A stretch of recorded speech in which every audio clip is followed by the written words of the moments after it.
Club এবং Sagarpur high school team.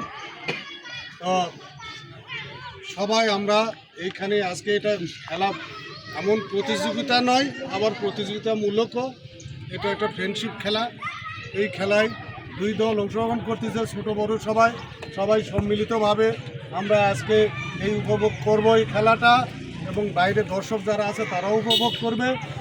এবং এর তৎসঙ্গে একটা কথাই হচ্ছে যে এই খেলাধুলা আয়োজন করতেছে গোটা বাংলাদেশ।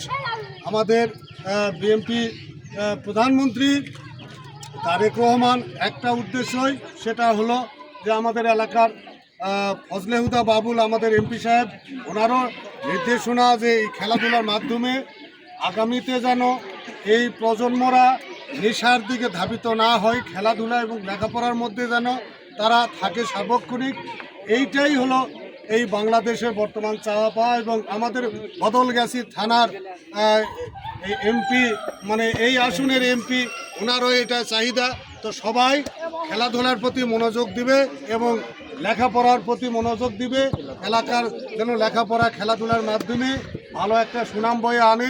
আমি গত স্কুলের একটা খেলা দেখেছিলাম, এইখানেও কিন্তু ছোট ছোট বাচ্চাদের খেলা দেখে আমি আসলেই নিজেই আমি একেবারে খুব অভিভূত হয়ে গেছি যে সুন্দর খেলা তারা।